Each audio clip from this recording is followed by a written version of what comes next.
Jeremiah 6 and verse 16. Thus saith the Lord, stand ye in the ways and see, and ask for the old paths where it is good way, and walk therein, and ye shall find rest for your souls. Alright, I want to start off by giving all praises to Yahweh Ba'Hashem, Yahweh Shai, Ba'Hashem, Rakakwadash. Give double honors to the apostles of Great Millstone, taught us his truth and sincerity. Also give peace and blessings to your elect out there that's actually pushing this truth to the four corners of the globe. And also shalom to you brothers and sisters that are coming back to the true names of Yahweh and his only begotten son, Yahweh Shai. This is your brother Kasar Abad. To you, I say shalom. So why is this important? Jeremiah 6 and 16 is because so many of our people get lost into the now instead of looking to the examples and testimonies of our forefathers when handling certain matters in this life.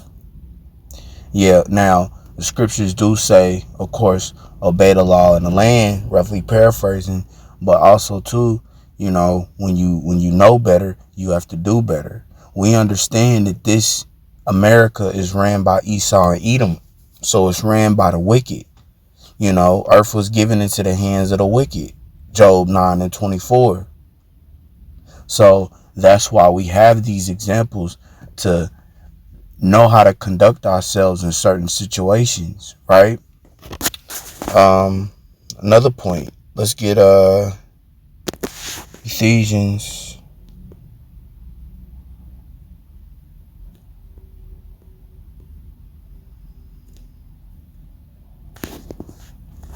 chapter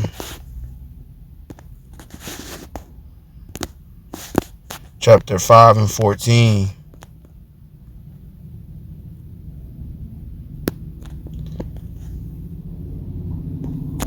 Yeah. And it reads, wherefore he saith, awake thou that sleepest, and arise from the dead, and Yahweh shall give thee light. So when you go into that dead, it's not talking about physically, it's talking about spiritually, to awake spiritually, right?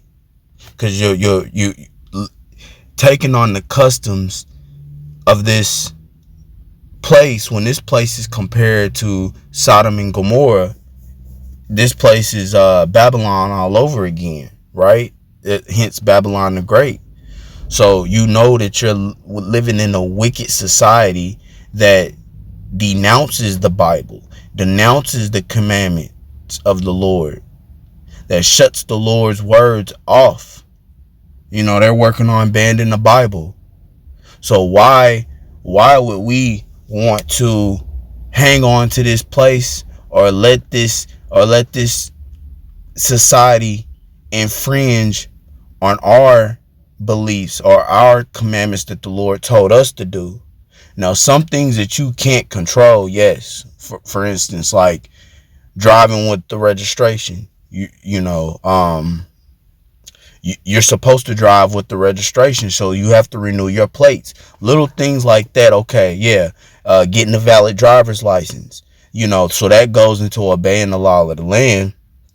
But things like holidays, you don't have to celebrate holidays. You don't have to celebrate your birthday. You don't have to take on the customs and practices and commandments of men in this society. So that's why the scripture is saying, wherefore he saith, awake thou that sleepest, and arise from the dead. Spiritually, arise. Stop sleep. Wake up to who you are. Wake up to your culture. Wake up to your heritage. And Hamashiach shall give thee light. That light goes into wisdom, knowledge, these scriptures. See then that ye walk circumspectly. So to walk circumspectly, you have to pay attention to your surroundings. You have to understand the who, what, when, and where. You have to understand what's taking place and how it's taking place. Just to sum that up, because the word circumspectly has Um, the word circle. I mean, the root word is circle, pretty much. And a circle is 360, so it's all around, right? Not as fools, but as wise. So to be wise, and to be wise is to understand that some of the things that we practice in this society is off according to the scriptures, but you wouldn't know that unless you read, unless you know what the Lord requires of you and follow it to the best of your ability, not following the commandments of men and the practices of men. And why is this important? Verse 16, redeeming the time because the days are evil. Yes, the days are evil. Those are the times that we're living in now. We're at the end of this. There's only 3 prophecies that have to take place. You know, Revelations 13 and 17. Jacob's trouble, right? And the famine of the word. You know, the main 3 prophecies. So we're at the end. So it's very important to stay focused and stay wise. Okay? I'm going to give verse 17. Wherefore be ye not unwise, but understanding what the will of the Lord is. And that's what I was just going into. Understanding what the word, understanding what the word or will, Salaki for that matter, understanding what the will of the Lord is. That's very important, you know. And to do that, you have to read, and not just read, but you might have to pray for understanding. You might have to pray for wisdom, you know, for the Lord to if you go back into the previous verse, for the Lord to wake you up, to reprove you, to give you, to manifest that light, right? To give you that light, that knowledge of what these scriptures are telling, right? Okay, let's get Job 8:8. And again, this is another example. It says, for inquire, I pray thee, for the former age, and prepare thyself to search for their fathers. So you search out what our forefathers knew or learned. You pick up on those examples, apply them to your life, right? And walk therein, meaning practice what you preach, or what they preach for that matter. So it's good to look for the former age, because in this time period, we're at the most wicked that the earth has ever been, right? Because wickedness has exceedingly polluted the earth. These times are like the days of Noah.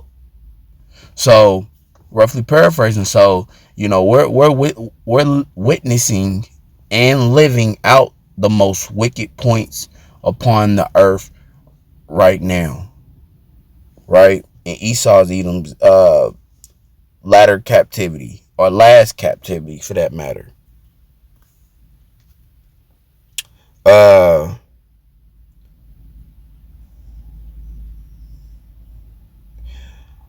Okay. Let's get Romans 15:4.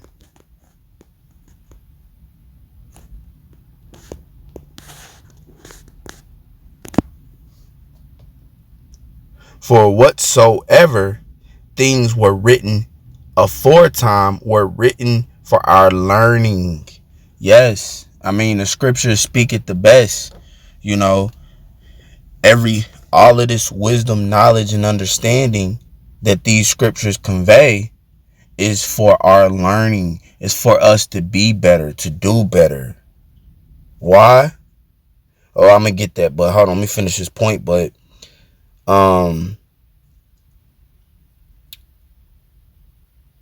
because we want to learn. We have to learn how to be righteous. Living in the wicked world, living in Esau's Edom kingdom, which is wicked.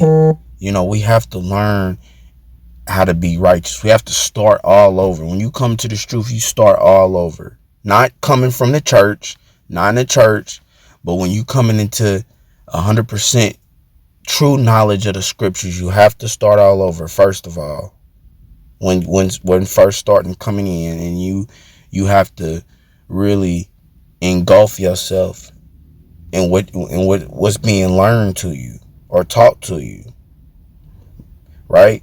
That we, through patience and comfort of the scriptures, might have hope. Because if you do these things, right? If you look to the forefathers of the old, which are in these scriptures, put these scriptures in the forefront of your mind, you might have hope. That doesn't mean, that just means you might have been called, but don't really mean that you're chosen. But you might have hope. But that's something to fight for. That's something to aim for, because without it, you are not gonna have any hope. I'd rather have 50% of something than